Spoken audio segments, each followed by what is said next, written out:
best player, Mikey Williams, and our winning coach, Jojo Desimos of TNT. I'll start with you, Mikey. Mikey, you told me how you took mental notice of the things you could have done last game and the things you want to do in today's game, and you were able to execute that. Talk about the sense of accountability and knowing how your game can impact your team's chances of winning.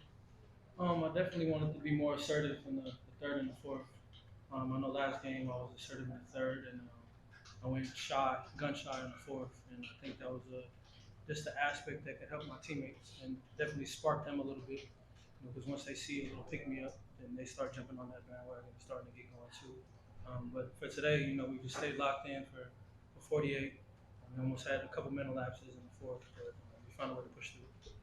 Now, Coach Jojo Tastimota, you got a blowout win in game one, lost in overtime in game two, and then you won against Jay by a huge margin. With this sort of a trend, what are the things that you want to make sure will not happen again in the next game to look at final series against Nera?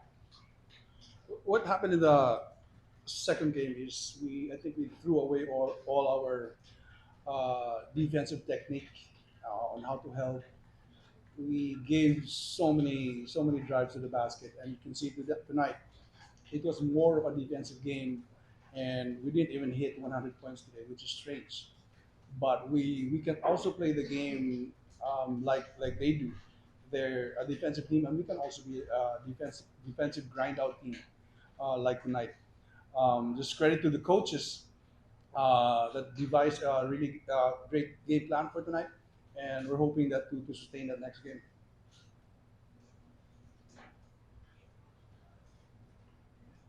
You know, open the floor to questions from the media.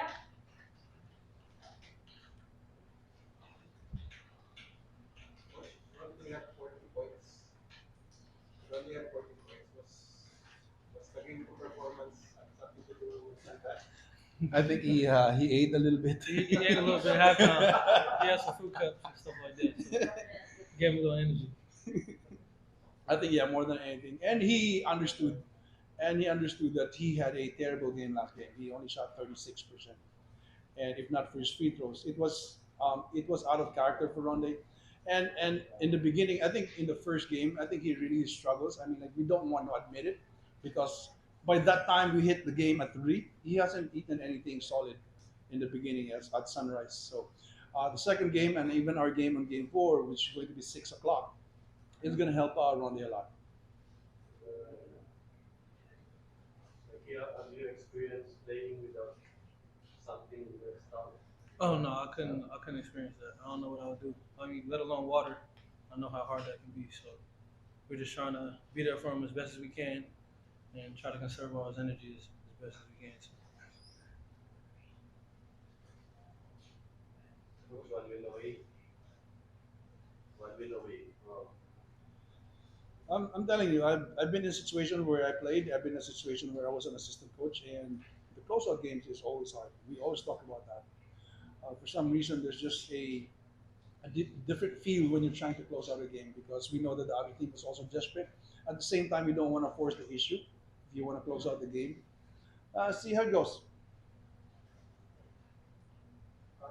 Posting going to game for knowing Meralco can bounce back up like in game two. So we try to counter Meralco. What's going to be Meralco's counter? Yeah. What do you think, Mike? them being aggressive. You see in game two, every time we scored, they pushed it right back down us, down the transition. So that's where they scored most of their points last game. So I think we just got to be ready in transition just to stand their punch and just weather what we need to weather and continue to push and do what we need to do. For sure, it's going to be a hard game next game. It's going to be a dogfight. It's going to be a battle, and whoever comes out um, on the team that wins the game they're going to be bloody. So it's going to be a hard game in game four. And that wraps up our post-game press conference. Thank you very much